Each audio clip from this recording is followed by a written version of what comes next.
तो आइए हम लोग देखेंगे पहला स्वर्ग, दूसरा स्वर्ग, तीसरा स्वर्ग। पहला स्वर्ग जो है ये धरती के ऊपर का जो वातावरण है ये इसको पहला स्वर्ग बोलते हैं, यानी जो हवामान है। आप अगर देखेंगे आसमान पर एक रॉकेट जा रही है और वो पीछे से धुआं छोड़ के जा रही है और वो रॉकेट चली गई बहुत दूर, लेकिन पीछे धुआं ऐसे दिखाई दे रहा है और बहुत धीरे धीरे वो वहां से ओझल होता है, क्योंकि वहां पर हवा नहीं है, इसीलिए वो धुआं जो है वहीं बसा हुआ है। अगर वो रॉकेट हवामान के नीचे उड़े तो धुआं नहीं दिखाएगा। जैसा एरोप्लेन उड़ता है वो हवामान के अंदर उड़ रहा है, उसमें भी बहुत धुआं निकल रहा है, लेकिन वो धुआं आपको नहीं दिखाई दे रहा है क्योंकि हवा के अंदर उड़ रही है। लेकिन जो जेट प्लेन होता है जो हवा के ऊपर जाता है उसके धुआं वैसे के वैसे, वो काफी दूर है लेकिन यहां तक उसकी लाइन दिखाई देती है। तो वो इस हवामान के ऊपर जो उड़ेगा उसकी आपको लाइन दिखाई देती है, लेकिन इसके अंतर्गत जो उड़ेगा उसकी आपको धुआं का लाइन नहीं दिखाई देगा क्योंकि हवा बहुत तेज से चलती है। अब बाइबल कहती है उत्पत्ति पहला अध्याय का 6 से लेके 8 वचन तक, पानियों से पानियों को उसने अलग किया, waters from waters and let it divide the waters from the waters। पानियों को दुभाग किया, यानी एक पानी को वो ऊपर लिया, एक पानी को उसने नीचे कर दिया। अब सृष्टि को समझनी बहुत जबरदस्त बात है। उसके बाद बाइबल बोलता है इसके नीचे भी पानी है, इसके ऊपर भी पानी है। प्रभु ने दोनों पानी को अलग किया और नीचे वाले पानी को उसने समुंदर कहा, ऊपर वाले पानी को उसने फर्मामेंट, जो उसके ऊपर ही भाग है। And the evening and the morning were the second day, और दूसरा दिन बीत गया।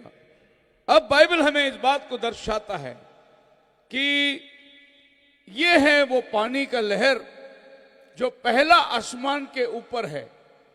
फिर एक खाली जगह है, इसको बोलते हैं दूसरा आसमान, और यहां तीसरा आसमान में जो परमेश्वर विराजमान है। Third heaven, second heaven, first heaven. तो ये फर्स्ट हेवन के बीच में पानी का एक बहुत बड़ा लहर है। अगर आपको देखना है तो भजन संहिता के अंदर 148:4 में दाऊद कहता है आसमान के ऊपर जो पानी है। तो दाऊद कैसे वो देखा? कोई रॉकेट में जाके नहीं देखा उसने। दाऊद अपने भजन में लिखता है, पढ़िए उसको। हे आकाशां दे आकाशो, हाँ, ओदी उस्तत करो, नाले पानी जेड़े आकाशां दे उत्ते हन। पानी जेड़े आकाशां दे ऊपर हन, आकाश के ऊपर भी पानी है।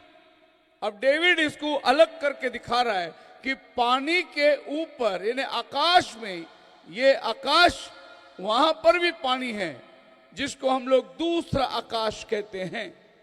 सो पहला आकाश जो हमारे आंखों के सामने दिखाई दे रहा है, इसके ऊपर भी पानी है। बोलो हालेलुया, हालेलुया। जब नूह के दिन आए, नूह ने बोला बारिश आएगी, तो लोगों ने दूरबीन रख के देखा, ऊपर पानी था ही नहीं।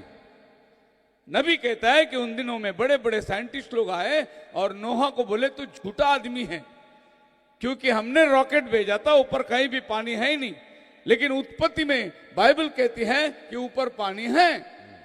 बोलो हालेलुया, हालेलुया। अगर ऊपर पानी है तो वो पानी को प्रभु ने धरती में बरसाया।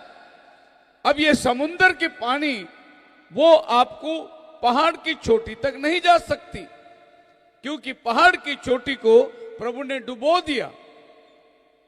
और अगर समुंदर पहाड़ के ऊपर जाए तो समुंदर खाली हो जाएगा। इसका मतलब यह हुआ कि कुछ तो भी अलग पानी ऊपर है। उसको दाऊद ने देखा और बोला आसमान के ऊपर भी पानी है।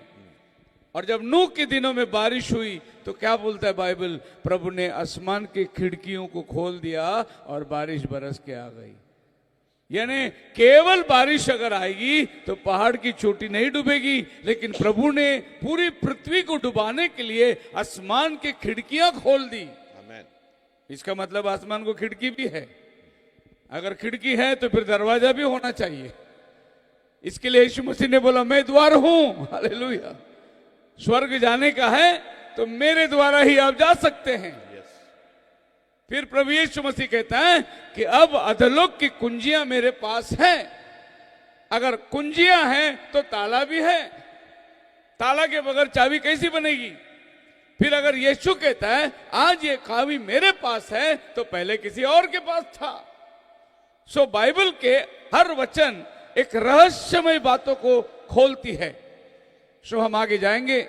बाइबल कहती है इफिसियों की किताब 3 अध्याय का 18 वचन में लिखा है संतो इन बातों को समझने के लिए प्रयास करो। सेंट्स, बाइबल संतों की बात करती है। इन बातों को समझने के लिए पढ़िए। ਤੁਸੀਂ ਸਾਰੇ ਸੰਤਾਂ ਸਣੇ ਇਸ ਗੱਲ ਨੂੰ ਚੰਗੀ ਤਰ੍ਹਾਂ ਸਮਝ ਸਕੋ ਕਿ ਕਿੰਨੀ ਹੀ चढ़ाई लंबाई ऊंचाई ਅਤੇ डूंगाई है। बाइबल के अंदर क्या क्या समझना है आपको? गहराई, ऊंचाई, चौड़ाई, ये समझना आपको बहुत जरूरी है। खुदा को गहराई, ऊंचाई और चौड़ाई को समझना बहुत जरूरी है। इसीलिए अगर आप गहराई बोलोगे तो बहुत नीचे, अगर आप चौड़ाई बोलोगे तो आपका समानता के अंदर, अगर आप ऊंचाई बोलोगे तो आपको स्वर्ग को देखना है। अगर आप ये बातों को समझ सकते हैं तो आप खुदा को भी अच्छी तरीके से समझ सकते हैं। आमीन। क्योंकि इन सारी चीजों के अंदर खुदा अपने आप को समाया हुआ है। बोलो हालेलुया। हालेलुया। मैं प्रभु का धन्यवाद देता हूं कि आसमान और धरती जिन बातों को समाया उसको प्रभु ने नमूना बनाकर लोगों के पास दिया। बोला ये देखो स्वर्ग कैसा है, और प्रभु ने स्वर्ग का सारा प्रतिमा बनाकर दे दिया। मूसा को प्रभु ने पर्वत पर बुलाकर बताया कि तंबू कैसा बनाना है।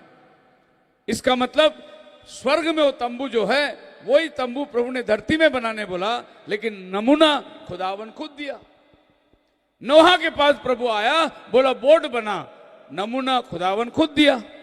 उसकी ऊंचाई, उसकी चौड़ाई, उसके कितने कमरे होंगे, खिड़की कहां बनाना है, ये सब प्रभु ने नमूना दिया उसको। आप मेरे साथ है? हालेलुया। तो फिर प्रभु ने जब अपनी चर्च को बांधा उसके लिए भी उसने नमूना दिया। लेकिन आज जो चर्च बन रहे हैं वो प्रभु के दिए हुए नमूने में नहीं बन रहे हैं।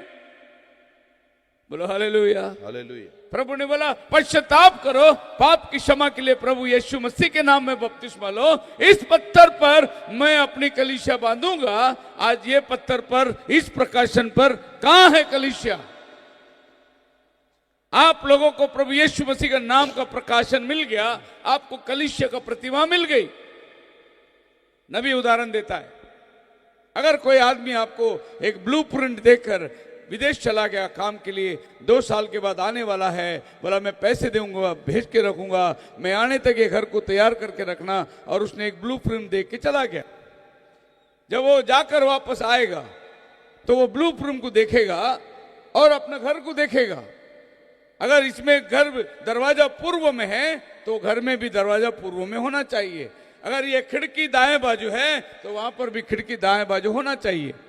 अगर घर बांधने वाले ने पूर्व का दरवाजा अगर पश्चिम में बांधा होगा तो घर मालक पूछेगा मैंने तेरे को पूर्व में बनाने के लिए मंजूरी दी तो पश्चिम में क्यों बनाया है?